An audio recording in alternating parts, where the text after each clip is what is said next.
अच्छा जी, now this question is May June 13, paper 23, question number 1, part C. ठीक है, now the question says के calculate the standard enthalpy change of formation of carbon disulfide. ठीक है, तो आपने calculate क्या करना है, delta H formation of carbon disulfide CS2. ठीक है, standard enthalpy change of formation of carbon disulphide ये हमें कैलकुलेट करनी है।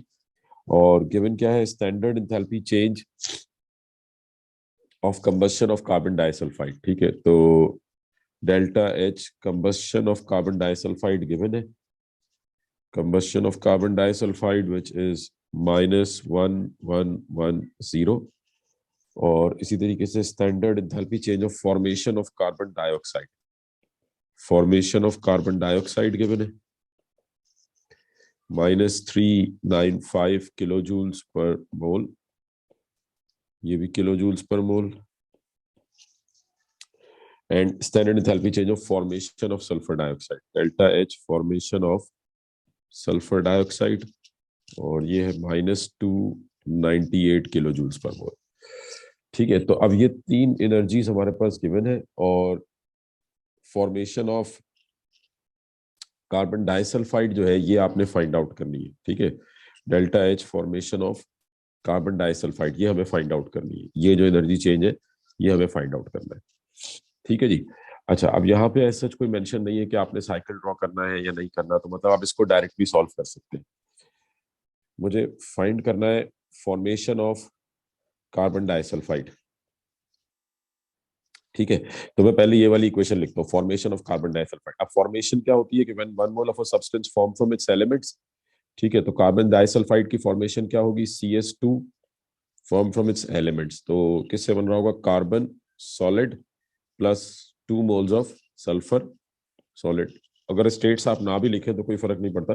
ठीक है, तो हमने जस्ट सिंपल ये फॉर्मेशन की इक्वेशन लिख दी कि this is the formation for carbon disulphide, और ये डेल्टा एच हमें फाइंड आउट करनी है।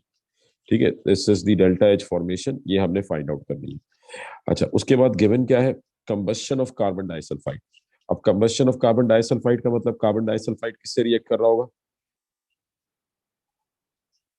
ऑक्सीजन, ऑक्सीजन से। ठीक है, कंबस्शन ऑफ कार्बन डाइसल्फाइड का मतलब we will react it with oxygen, और जब आप इसकी कंबस्शन करेंगे तो क्या बनेगा, यानी प्रोडक्ट्स क्या होंगी। लेट्स से आपने इसकी कंबस्शन की तो what would we get, carbon carbon dioxide dioxide plus और सल्फर सल्फर डाइऑक्साइड। डाइऑक्साइड। और सल्फर डाइऑक्साइड के कितने मोल्स बनेंगे, तो दो, क्योंकि 2 मोल्स ऑफ सल्फर है CS2 के अंदर। सो दैट मींस कि व्हेन वी कंबस्शन क्या थी, when 1 mole of a substance burns in excess oxygen. तो if we burn 1 mole of carbon disulphide we get 1 mole of carbon dioxide and 2 moles of sulfur dioxide. तो ये कौन सा energy change आ गया, this is delta H combustion of carbon disulphide. ठीक है, जिसकी value हमारे पास गिवन है क्वेश्चन के अंदर। तो ये आपने कंबस्शन की इक्वेशन बना ली। उसके बाद क्या गिवन है, then we have formation of carbon dioxide. और कार्बन डाइऑक्साइड किससे बनेगा, कार्बन डाइऑक्साइड के लिए क्या रिक्वायर्ड होगा, कार्बन और कार्बन साथ में और ऑक्सीजन। ऑक्सीजन। तो हम यहाँ पे ऑक्सीजन ऐड कर देते हैं। ठीक है, if we add oxygen on this side, क्योंकि देखें ऑटोमेटिकली आपने यहाँ पे भी ऐड किया था ना, तो सिमिलरली यहाँ पे भी ऑक्सीजन ऐड हो गया। और उसका लॉजिक भी है क्योंकि आप फॉर्मेशन ऑफ कार्बन डाइऑक्साइड कर रहे हैं तो ऑक्सीजन रिक्वायर्ड होगा। तो ये एरो कहाँ जाएगा, डाउनवर्ड जाएगा। और कितने मोल्स बनेंगे, क्योंकि 1 मोल ऑफ कार्बन है तो that means we get 1 mole of carbon dioxide. तो ये जो एनर्जी चेंज हो जाएगा that would be delta H formation of carbon dioxide. और इसी तरीके से फॉर्मेशन ऑफ सल्फर डाइऑक्साइड के लिए we need sulphur and oxygen. तो दोनों चीजें मेंशन है, तो ये सिंपल हम यहाँ पे लिख सकते हैं कि this would be delta H plus formation of sulphur dioxide. और कितने मोल्स होंगे, तो 2 मोल, क्योंकि 2 मोल्स ऑफ सल्फर है, we get 2 mole of sulphur dioxide, तो formation of SO2 multiply by 2 हो जाएगी। तो ये आपके पास साइकिल बन गया। समझ आ रही है बात, जी सर। हाँ जी। बाकी सबको भी क्लियर है किस तरह से ये साइकिल बना है। यानी आप सिंपल सिर्फ एनर्जीज को देखते जाएं तो ऑटोमेटिकली जो है वो आपके पास साइकिल जो है वो खुद ब खुद बन जाएगा। जस्ट आप जो भी चीज फाइंड आउट करनी है पहले वो इक्वेशन लिखे, और बाकी इक्वेशंस ऑटोमेटिकली आपको मिलती जाएंगी। जी बेटा, समझ में आ रहा है ये? जी सर डायरेक्ट मेथड कैसे करेंगे? हाँ, डायरेक्ट मेथड भी करते हैं, बट यहाँ तक ये साइकिल वाला सबको समझ में आ गया किस तरह से बना है? जी सर। ठीक है। और अब आपने जब इसको इस तरह से साइकिल में ड्रॉ कर लिया, तो देन फिर आप कोई से भी दो एनर्जी चेंजेस ऐड कर सकते हैं। और ज्यादा आसान अगर हम इसको मतलब वही हेड टू टेल रूल के हिसाब से देखें, तो सिंपल हम ये दो साइड्स ऐड कर सकते हैं और इसके बराबर रख लेंगे। तो ये सिंपल क्या हो जाएगा, that would be equal to delta H formation of carbon dioxide plus 2 into delta H F formation of sulphur dioxide would be equal to delta HR plus delta H combustion of carbon disulfide। और values put करें तो delta H R की आपके पास value आ जाएगी +119 kilo joules per मोल। हाँ जी, इसमें किसी को प्रॉब्लम है बेटा? ये क्लियर है सबको किस तरह से सॉल्व हुआ है? जी सर। बाकी सबको भी क्लियर हो गया है? जी सर। ठीक है। अच्छा, अब देखें, अगर मुझे इसको डायरेक्ट सॉल्व करना हो, क्योंकि इसमें डिफरेंट एनर्जीज है, मतलब सारी फॉर्मेशन। अब वो जो हमने लास्ट टाइम जो फॉर्मूलाज की बात की थी ना, वो सिर्फ फॉर्मेशन साइकिल या कंबस्शन साइकिल के लिए था, तो वो तो आप एज इट इज याद रख लें तो भी बेहतर है, ठीक है ना। और चाहे तो आप उसको इस तरीके से डायरेक्ट सॉल्व भी कर सकते हैं। अच्छा, अब अगर यही आपने इसको डायरेक्टली मतलब इन एनर्जी चेंजेस को अगर हम साइकिल के बजाय डायरेक्ट सॉल्व करना चाहे, तो वो कैसे करेंगे? तो हम क्या करते हैं, पहले तो इक्वेशन लिख लेते हैं जो हमें फाइंड आउट करनी है। तो formation of carbon disulphide, carbon reacting with sulphur to give CS2। अब ये आपने फाइंड आउट करना है, ये 2 मोल्स है, इसकी एनर्जी मुझे फाइंड आउट करनी है, delta H formation of carbon disulphide. ठीक है। और अब जो वैल्यूज गिवन है उनकी इक्वेशंस बनाते हैं।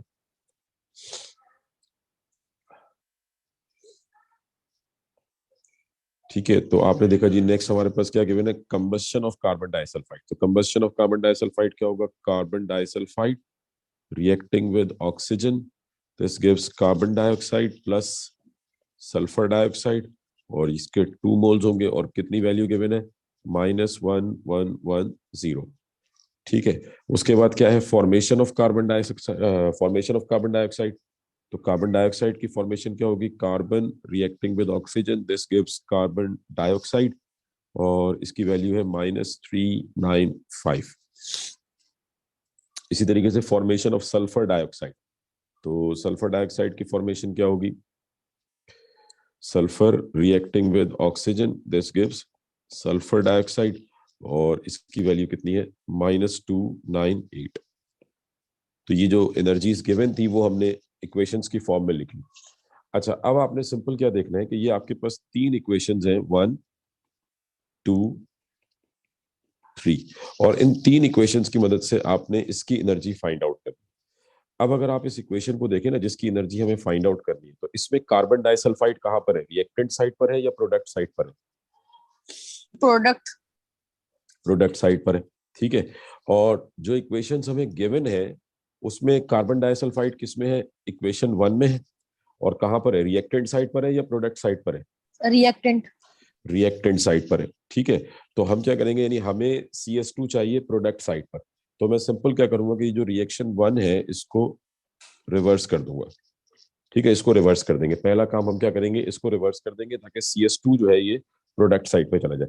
सेकेंडली आप देखें, कार्बन आपको कहाँ रिक्वायर्ड है, रिएक्टेंट साइड पर, और कितने मोल्स रिक्वायर्ड है, 1 मोल। तो अगर आप देखें इक्वेशन 2 में कार्बन मौजूद है और 1 मोल ही है और रिएक्टेंट साइड पर है, तो मतलब कार्बन तो हमें जैसे चाहिए वैसे मौजूद है। उसके बाद अगर आप देखें तो रिक्वायर्ड इक्वेशन में सल्फर के 2 मोल्स है रिएक्टेंट साइड पर, और हमारे पास जो इक्वेशन है सल्फर की, उसमें सल्फर के कितने मोल्स है, 1 1। मोल है।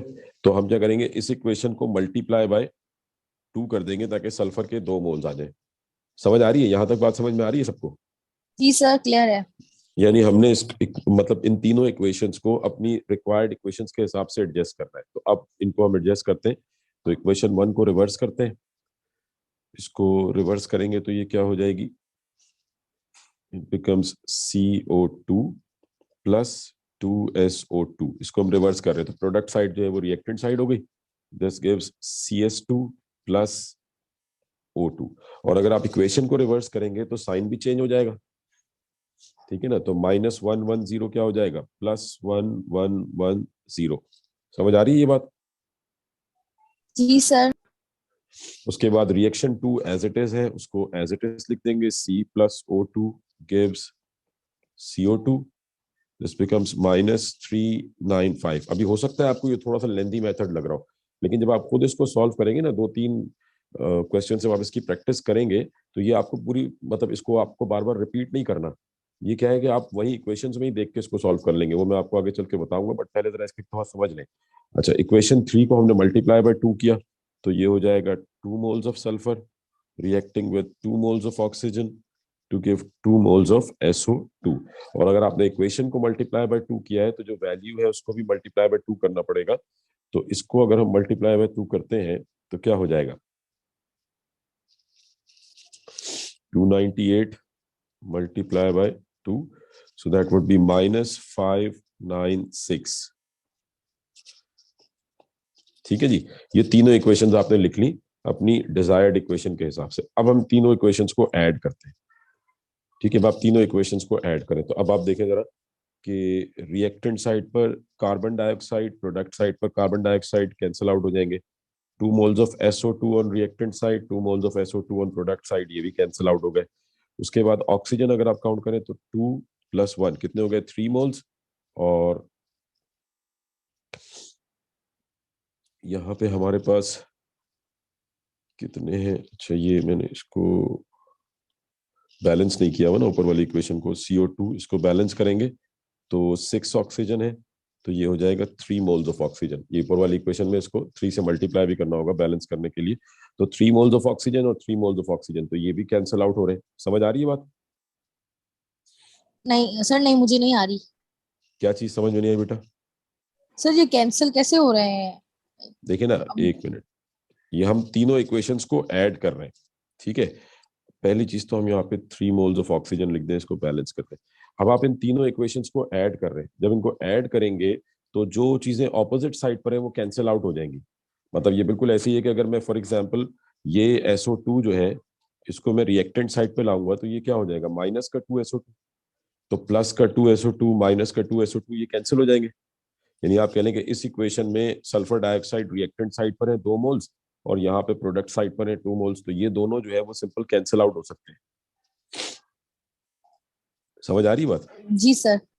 ठीक है ना, तो हमने सिंपल इनको कैंसिल आउट कर देना, यानी जो चीजें ऑपोजिट साइड पर है रिएक्शन के वो कैंसिल आउट होगी। तो 2 moles of SO2, 2 moles of SO2 cancel, carbon dioxide cancel, और जो सेम साइड पर है वो ऐड होंगे। जैसे यहाँ पे 1 mole of oxygen, 2 mole of oxygen, ये 3 हो गए, और 3 मोल्स ऑफ ऑक्सीजन यहाँ पे ये कैंसिल आउट हो जाएंगे।